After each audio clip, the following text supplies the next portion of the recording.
Hola y bienvenidos a una nueva edición de Diálogo. Les saluda Shen Qian desde Beijing. En los últimos 2 meses, una serie de nuevas políticas implementadas de manera unilateral por parte de Estados Unidos han provocado incertidumbre en varios países de América Latina, amenazando la estabilidad del sistema comercial mundial y planteando grandes riesgos para el desarrollo económico. Para profundizar sobre esos temas, hoy en nuestro estudio tenemos como invitado a Luis Martín, comentarista de CGTN. Hola Luis, bienvenido. Un placer, gracias. Muchas gracias. Y antes que nada, veamos un vídeo para conocer las últimas decisiones de políticas arancelarias de Estados Unidos. Desde que el presidente estadounidense Donald Trump asumió el cargo en 2025, la decisión de la Casa Blanca de imponer aranceles a México y otros países latinoamericanos ha generado gran atención y debate.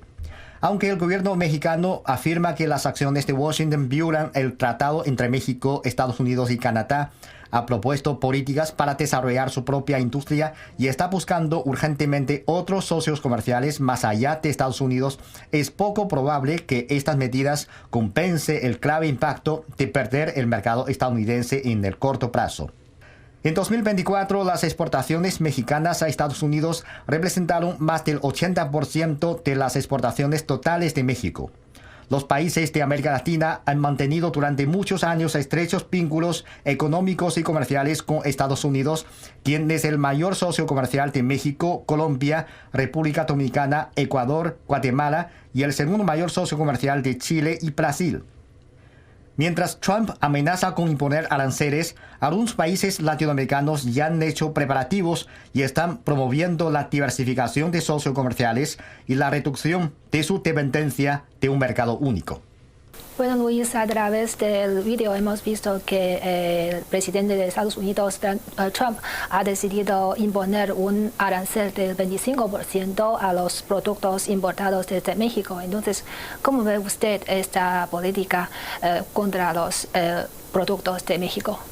Bueno, es cierto que llevamos unas semanas de mucha volatilidad en las decisiones de Trump. Como ya se esperaba, por otra parte, todos los países han estado preparándose para este momento. Recapitulando un poco, para ponernos en contexto, Trump anunció aranceles del 25% a las importaciones de sus vecinos, Canadá y México, a partir del 4 de marzo. Estos aranceles llegaron a entrar en vigor ese día, pero tan solo 2 días después, Trump anunció que se retrasarían hasta el 2 de abril para aquellos bienes que cumplan el Tratado de México, Estados Unidos, Canadá. Así que estamos esperando a ver qué pasa el 2 de abril. El 12 de marzo sí que entraron en vigor los aranceles del 25% sobre las importaciones de acero y aluminio para todos los países, por supuesto incluido México.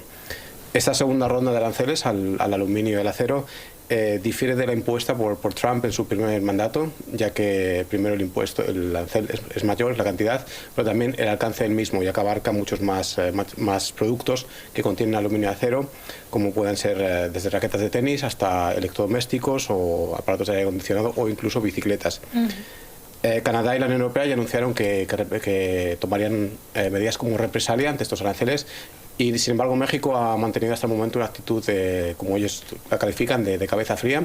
La presidenta Claudia Sheinbaum ha anunciado que esperarían hasta el 2 de abril para tomar una decisión definitiva. Y mientras tanto van a intentar mantener el diálogo para erradicar las tarifas generales, que afectarían a más de 29.000 millones de dólares de exportaciones. Hay que tener en cuenta que en cuanto al acero y el aluminio, México es el segundo importador de Estados Unidos después de Canadá. Y por en la otra cara de la moneda, México también es un comprador asiduo del acero y aluminio estadounidense. Desde su primer mandato, Trump ya incidió, se fijó en estos insumos de aluminio y acero, ya que son fundamentales para la economía del país norteamericano, para la manufactura de automóviles, de equipos industriales y estructura de construcción de componentes electrónicos. De acuerdo con la publicación Wall Street Steel, Estados Unidos produce un promedio de 82 millones de toneladas de acero al año, consume, y solo importa poco más de 26 millones. Hay un desbalance, un desequilibrio entre lo que produce y lo que consume, con lo cual convierte a Estados Unidos en un importador neto de estos materiales y afecta a la vulnerabilidad de la economía estadounidense. En cuanto a los aranceles generales, México es por supuesto el país más afectado tanto de Norteamérica como de la región, ya que la economía mexicana se ha ido alzando como el principal socio comercial de Estados Unidos, superando incluso a China en número de importaciones. Por lo cual se ve que estas dos economías están muy interconectadas y obviamente esto va a tener un efecto negativo en el crecimiento económico mexicano. Ya los organismos internacionales ya prevén que si los aranceles se aplican, finalmente la economía mexicana podría entrar incluso en recesión técnica. Sin embargo, estamos pendientes de cuál es la decisión final, pero la incertidumbre que rodea los aranceles, las medidas arancelarias, ya ha hecho mella en las decisiones de inversión, en los costes de producción, y ya se está notando que las empresas tienen más dudas sobre si instalarse en México, con lo cual ya está afectando al crecimiento económico. Sin embargo, como decía, la propuesta de México es de momento mantener las líneas de diálogo abiertas, tanto a nivel bilateral como multilateral, para intentar llegar a acuerdos que minimicen el impacto de estos aranceles. Así es. Y sabemos que estas políticas también han afectado a países como Colombia, Brasil, China y algunos países europeos. Entonces, a nivel mundial, ¿cómo estas políticas afectan o amenazan la estabilidad de los mercados? Sí, como decía antes, tanto la Unión Europea como Canadá ya han impuesto medidas de represalia que en el caso de la Unión Europea la semana pasada se dijo que se retrasarían también en función de negociaciones futuras con los responsables de comercio estadounidenses. El efecto inmediato de los aranceles es obvio en el precio de los productos. Durante la campaña y durante la filosofía de Trump, o lo que está intentando vender a sus seguidores, es que los aranceles los va a pagar el país de destino, el país al que se imponen los aranceles, ya sea China, ya sea México. Sin embargo, esto no es cierto. Los aranceles los pagan los importadores de los productos, que generalmente trasladan ese precio, ese incremento del precio, a los consumidores finales. Así que sí, si hay aranceles, la administración estadounidense va a recaudar más dinero, pero estos fondos no van a venir de otro país, van a venir de sus propios consumidores. Van a ver que sus fondos, sus ingresos no rinden tanto como antes, no pueden adquirir tantos bienes, con lo cual esto lógicamente va a provocar una disminución del consumo. El consumo es el componente principal de la demanda interna, y el crecimiento económico del país en cuestión, en este caso Estados Unidos, o el que pongan los aranceles, se va a ver afectado por esto y va a entrar en una espiral negativa de consumo y de falta de demanda. También a nivel de calidad de los productos. Una vez que se imponen los aranceles, los consumidores de un país pierden el acceso o bien a productos de una calidad a un precio más asequible, o bien pierden calidad por el mismo precio. Hay otro impacto que es fundamental sobre las inversiones. Las inversiones son tanto de empresas como de personas, son a nivel individual, son alérgicas, digamos, a los aranceles, alérgicas a la incertidumbre. Y los aranceles, si algo provocan, es incertidumbre. Las decisiones de los inversores se toman tanto las compañías que plantean, por ejemplo, instalar una fábrica en un país, o un inversor particular que plantea invertir en unas compañías de un país, se plantean a largo plazo generalmente. Por lo cual la incertidumbre no permite proyectar nuestros resultados a largo plazo, y genera incertidumbre que, como digo, es muy perjudicial para estas inversiones. Ya, como decía, se ha visto, aunque finalmente no se apliquen aranceles, se ha visto ya en los mercados de valores, en los mercados de bonos, como la bolsa estadounidense ha bajado casi un 20-25% desde los máximos desde que Trump empezó su segundo mandato. Además, va a tener un impacto sobre las empresas globales, ya que las empresas globales tienen una cadena de suministro muy globalizada, digamos, situada en diferentes países. Entonces, estos aranceles pueden hacer que modifiquen estas cadenas de suministro, que necesiten buscar proveedores en otros lugares, y generar incertidumbre y trasladarán este precio a los consumidores finales, como decía. También hay un aumento del riesgo geopolítico. Obviamente, la incertidumbre perjudica a las relaciones entre los países y a la situación geopolítica mundial. Hay impactos sobre los proveedores globales, como decía, hay disrupciones en las cadenas de suministro. Va a haber que reubicar, o es posible que se planteen reubicar fábricas y cambios en la producción. Esto quizás es beneficioso para algunos países, pero en general los que seguramente se van a ver perjudicados van a ser los consumidores del país que impone los aranceles. Va a llevar a una revaluación de los acuerdos comerciales que pueden afectar a la seguridad de los suministros. Si nosotros tenemos un acuerdo comercial con un proveedor de un país X que se ve afectado por un arancel, vamos a tener, si no va a ser beneficioso para nosotros tener un arancel que afecte a este acuerdo, y puede que tengamos que entrar en litigios por falta de cumplimiento del acuerdo o de este tipo de costes. Y también, como decía, va a tener un impacto en general sobre la economía que está globalizada. En una economía globalizada, las decisiones que toma un país se extienden por todo el conjunto de la misma, y tiene un impacto no limitado. Después del regreso de Donald Trump a la Casa Blanca, muchas de sus políticas exteriores continuaron con su característico estilo de Estados Unidos primero, con el objetivo de presionar a los países latinoamericanos en la cuestión de la inmigración. El secretario de Estado estadounidense Marco Rubio eligió a Panamá, El Salvador, Costa Rica, Guatemala y República Dominicana como destinos de su primera visita tras asumir el cargo. Además, Trump ha expresado repetidamente su intención de recuperar el Canal de Panamá, una declaración que rápidamente despertó una fuerte oposición del gobierno panameño. El presidente panameño José Raúl Mulino dejó claro que la soberanía del Canal de Panamá es indiscutible y que esta importante vía marítima que conecta los océanos Pacífico y Atlántico pertenece y pertenecerá siempre a Panamá. Además, el 20 de febrero de 2025, Estados Unidos incluyó oficialmente a 8 grupos de narcotráfico en América Latina en la lista de organizaciones terroristas extranjeras. Para evitar cualquier forma de interferencia de Estados Unidos en su ofensiva transfronteriza contra los grupos en territorio mexicano, México está dispuesto a coordinarse y cooperar, y defenderá su soberanía al tiempo que llama a Estados Unidos a examinar sus propios problemas de venta de drogas. Sí, además, en los últimos 2 meses, el presidente de Estados Unidos ha mencionado repetidamente recuperar el Canal de Panamá. Entonces, ¿podría explicarnos un poco sobre la historia de la soberanía del Canal de Panamá? Sí, el Canal de Panamá es muy importante para la economía tanto de América como la economía mundial en general, ya que proporciona un ahorro de costes enormes en el transporte y la logística internacional. La idea del canal ya surgió, se tienen nociones sobre su surgimiento en el siglo XVI, una idea de unir los océanos Pacífico y Atlántico.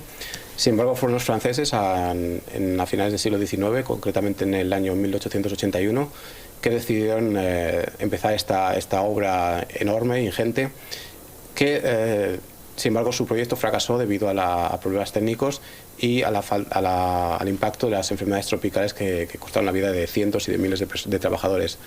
Ya en 1903, Estados Unidos, bajo el liderazgo del presidente Roosevelt, se comprometió a realizar esta obra, y mediante el tratado Hay-Buena-Parilla de 1903 obtuvo el control de Panamá, que pasó a ser de facto una zona bajo control estadounidense. La construcción del canal comenzó en 1904 y se terminó en 1914, y a partir de ese momento el Canal de Panamá fue una vía crucial para el comercio y el control militar de Estados Unidos y su influencia en la región. Se utilizó no solo como una vía de navegación estratégica, sino también como una base militar, especialmente durante la Guerra Fría.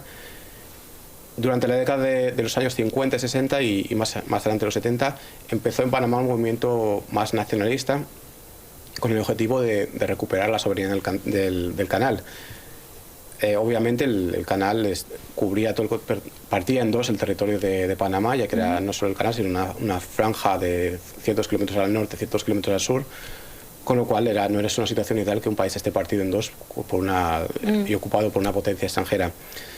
En 1964 ya estallaron disturbios entre soldados estadounidenses y estudiantes panameños, con lo cual en los siguientes años se intentó llevar a cabo una solución negociada de esta situación, hasta que en 1977 se produjeron o se alcanzaron los tratados Torrijos-Carter, firmados por el presidente de Estados Unidos, Jimmy Carter, y el general Omar Torrijos, que era el presidente de Panamá en aquel entonces. Estos tratados fueron cruciales, ya que devolvían gradualmente la soberanía del Canal de Panamá a Panamá, con fecha de entrega total del 31 de diciembre de 1999. Desde que se produjo esta transferencia de soberanía total en el 99, Panamá ha realizado una ingente cantidad de inversiones para mejorar el canal, se ha asegurado de su operabilidad, de su eficiencia, ha llegado a invertir cerca de 6.000 millones de dólares en la construcción de zonas especiales, de polos de desarrollo, la construcción de infraestructura logística mediante el establecimiento de puertos estratégicos e incluso de un oleoducto para unir los dos extremos que permita el transporte de crudo, que facilite sin que haga falta que crucen los barcos con crudo. Además, se ejecutó un proyecto importante de ampliación del Canal de Panamá, aumentando con una tercera serie de esclusas, aumentando su capacidad para buques mucho más grandes, 2 o 3 veces mayores, los famosos Panamax. Y todas estas obras han sido financiadas por Panamá en su integridad, sin respaldo externo. Panamá aplica precios de mercado dependiendo de las situaciones, de la cantidad de agua, de los precios de la logística mundial. Y entonces el trato, esto se habla de neutralidad porque el trato es igual para todos los países. Por lo tanto, Trump no se puede quejar de un trato desfavorable, sino simplemente Estados Unidos, aunque construyó el canal, no tiene un trato favorable. Esta es la realidad. Y por otra parte, Estados Unidos ha definido a los cárteles de droga de México, Venezuela y El Salvador como organizaciones terroristas extranjeras. Entonces, las medidas contra estos grupos pueden generar una interferencia en territorio latinoamericano. Entonces, en su opinión, ¿cómo deben los países latinoamericanos defender la seguridad nacional y territorial? Bueno, estos anuncios lo que hacen es seguramente incrementar la presión y la tensión diplomática con los países más afectados por estas organizaciones, como pueden ser México, El Salvador o Venezuela, por ejemplo. Implica una presión diplomática sobre estos países, aludiendo a una lucha contra organizaciones criminales transnacionales, pero también podría interpretarse como un intento de injerencia o de una amenaza a la soberanía de estos países. Sí. Y esto, lógicamente, ha impulsado o ha generado una respuesta muy negativa por parte de los gobiernos de estos países y de los gobiernos de la región en general, ya que América Latina es tradicionalmente muy cautelosa con la injerencia extranjera. Hay un argumento para la intervención de fuerzas extranjeras bajo esta designación. Es posible, pero no es tan obvio, legalmente no es tan obvio que Estados Unidos, mediante esta designación, tenga la capacidad de operar en suelo extranjero.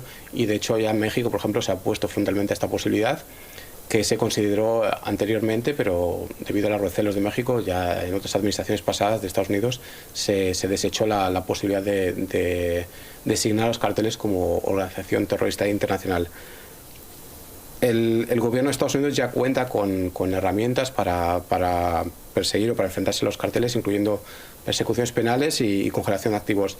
La herramienta más significativa de esta designación sería la de iniciar juicios por lo que se llama apoyo material, es decir, por proveer recursos a una organización terrorista internacional designada, ya sea, por ejemplo, ofreciendo apoyo financiero, ofreciendo apoyo logístico, alojamiento, documentos falsos o simplemente facilitando una tarjeta de móvil. Esto ciertamente puede tener una medida disuasoria ante las personas que se piensen 2 veces antes de colaborar con un cartel. Sin embargo, los efectos secundarios serían mayores. Por ejemplo, hay muchas empresas estadounidenses que operan en México y operan con empresas de alguna manera vinculadas a los carteles. Los carteles están enraigados en la economía, en la sociedad mexicana, con lo cual no se sabe, no está muy claro, no operan paralelamente, sino que operan dentro de la economía, con lo cual es fácil caer en una colaboración con ellos, incluso sin hacerlo voluntariamente. Además, por ejemplo, si hay migrantes que podrían pagar a traficantes vinculados a carteles, que podrían ser procesados y por apoyo material, lo que podría impedirles el acceso en la entrada a Estados Unidos. Ante estas injerencias en la seguridad nacional y territorial en los países de América Latina, la sugerencia para ellos, lo que deberían de hacer es fortalecer la cooperación regional, que ya se hace en organismos como la CELAC, como la Comunidad de Estados Latinoamericanos y Caribeños, o UNASUR, además de mantener conversaciones bilaterales y multilaterales para promover una respuesta conjunta ante amenazas externas, ya sea la intervención de Estados Unidos o políticas unilaterales. También se han de desarrollar capacidades de inteligencia y de seguridad a nivel bilateral, a nivel regional o multilateral, para no depender únicamente de Estados Unidos, que tiene, digamos, el monopolio de la inteligencia en la región.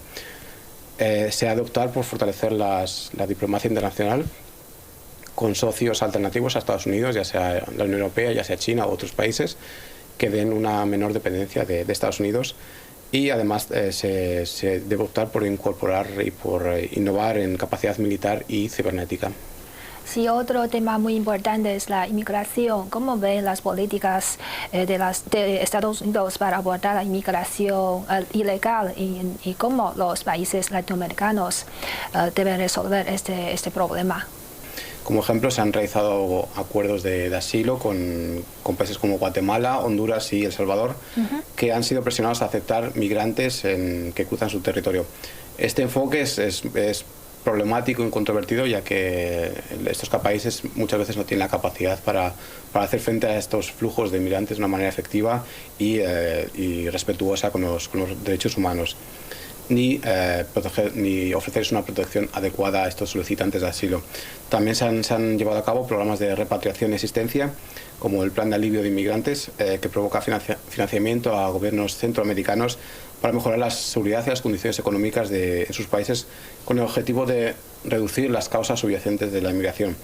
Sin embargo, la efectividad de estas políticas es limitada, ya que la inmigración sigue siendo las causas subyacentes siguen siendo la violencia, la pobreza y la falta de oportunidades económicas en estos países.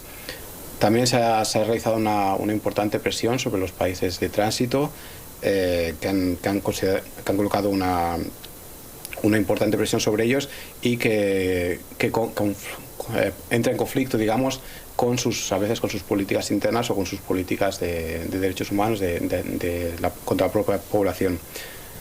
Las deportaciones masivas de migrantes, por ejemplo, como estamos viendo estos días en el caso de Venezuela y El Salvador, también puede generar tensiones internas y repercusiones negativas. Ante todo esto, lo que es necesario lo que falta es una reforma integral de la migración en Estados Unidos, que ofrezca una solución, digamos, a largo plazo. No hay una opción, no hay una reforma que haya permitido regularizar a los millones de migrantes, digamos, que no están en situación regular en Estados Unidos, y que permita ordenar el flujo y la llegada de estos inmigrantes a Estados Unidos. Los países latinoamericanos se enfrentan a diferentes dificultades para solucionar este problema ante la presión de Estados Unidos. En primer lugar, las limitaciones económicas y sociales de los propios países, que países como El Salvador, como Guatemala, Honduras o México, carecen de los medios económicos y sociales profundos para solucionar este problema, que son la causa fundamental de la inmigración. Además, tienen problemas de seguridad interna. Muchas veces hay territorios donde no controlan el Estado directamente, o el control es parcial, con lo cual por ahí la inmigración puede pasar, o no tienen el poder para generar la estabilidad en esos territorios que impida el paso o la generación de migrantes. Y además los desafíos diplomáticos que está promoviendo Estados Unidos a la hora de hacer estas declaraciones, de enfrentarse a estos gobiernos que tampoco ayudan al problema. Hay una tensión también entre las prioridades internas y las demandas externas. Quizás la prioridad de los gobiernos latinoamericanos o centroamericanos no coincide con las presiones de Estados Unidos. La recomendación o las soluciones para abordar este problema debe ser, como siempre, más diálogo, más cooperación y ofrecer desarrollo en los países para que se cercene las razones o el flujo inmigratorio desde estos países, generar oportunidades de desarrollo, oportunidades vitales y de desarrollo social y económico para que las personas opten por no emigrar a Estados Unidos. Y recientemente se celebró la reunión ordinaria de la Conferencia de Jefes de Gobierno de la Comunidad del Caribe. Entonces, los países participantes decidieron fortalecer la unidad. Entonces, ¿por qué cree que en este momento es tan importante la cooperación entre los países de América Latina y el Caribe? Esta reunión de la CARICOM fue muy interesante. Ya el lema era fuerza en la unidad, forjando un Caribe resiliente, inclusivo a su crecimiento y desarrollo sustentable. Fue una reunión tan importante que contó también además de la presencia de los jefes de gobierno de la zona, con la presencia de la participación del secretario general de la ONU, Antonio Guterres, y la presidenta de la Comisión Europea, Ursula von der Leyen, quien estaba allí en parte para empezar a preparar la cumbre entre Unión Europea y la CELAC, que se va a celebrar a finales de este año en Colombia. La primera ministra de Barbados, que es la presidenta que va a asumir la presidencia rotatoria de esta organización de CARICOM, destacó que la crisis climática expone a la humanidad en su conjunto a diversos riesgos y desafíos como la seguridad alimentaria y que no son exclusivos del Caribe ni de ninguna nación. En la misma línea, el presidente saliente de la CARICOM, Deacon Mitchell, elogió los esfuerzos realizados por la organización y por otras organizaciones internacionales para abordar el cambio climático y otros desafíos globales. Subrayó que todos los países, sin importar su tamaño, deben defender y apoyar el orden internacional. Además, discutieron otros problemas urgentes de la zona, como pueden ser los retos constantes de seguridad en Haití, la seguridad alimentaria, la crisis climática y económica que mencionaba, la seguridad nacional y regional, la resistencia digital, relaciones externas y la establecimiento de un mercado único y de economía del Caribe. Se trató también, por supuesto, un tema muy importante para estas economías, que es el transporte marítimo y aéreo en la zona, y se discutieron los desarrollos geopolíticos actuales, coincidiendo en que la comunidad debería tomar medidas para salvaguardar el mercado y la seguridad de la zona con los principales socios comerciales, fortaleciendo los acuerdos previos, los acuerdos internos en la CARICOM y también abriéndose a nuevas oportunidades comerciales con otros socios nuevos. Sí, en la misma cumbre muchos países latinoamericanos expresaron su voluntad de ampliar su cooperación con China. Entonces, ¿qué tipo de apoyo o ayuda puede brindar China en esta región? Bueno, China ha mostrado un creciente interés en la región del Caribe en los últimos años, ofreciendo una variedad de ayudas y de apoyos en varias áreas claves del desarrollo económico. En primer lugar, la infraestructura. China ha financiado y ha ejecutado numerosos proyectos de infraestructura en el Caribe, como puertos, aeropuertos, carreteras o redes de telecomunicaciones o plantas de energía. Así, por ejemplo, la nueva terminal de contenedores del puerto de Kingston, en Jamaica, ha sido ejecutada por una empresa china, y también se han llevado obras de infraestructura en Trinidad y Tobago. El objetivo es modernizar la infraestructura de la región, mejorar su conectividad y facilitando el comercio que lleve al desarrollo económico. En el marco de la Franja de la Ruta, China ha ofrecido financiamiento preferencial para varios proyectos en la región de infraestructura, incluyendo desde la construcción de viviendas hasta mejora de la infraestructura energética y transporte, que son esenciales para el crecimiento económico.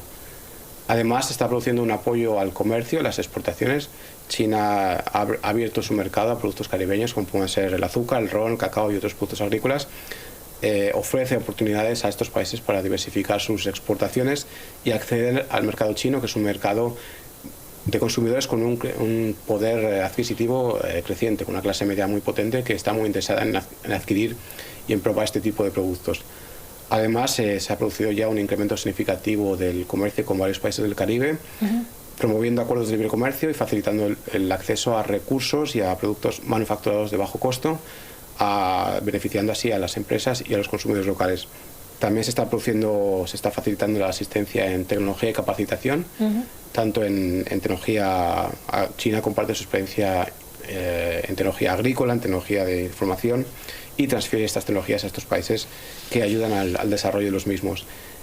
Y por último, también en el tema del turismo, se están abriendo nuevas rutas de transporte para permitir que el turismo chino llegue a estos países que son en parte desconocidos para el público chino, y ofrece una experiencia nueva y sin lugar a dudas muy atractiva para ellos y una fuente de desarrollo económico para los países de destino.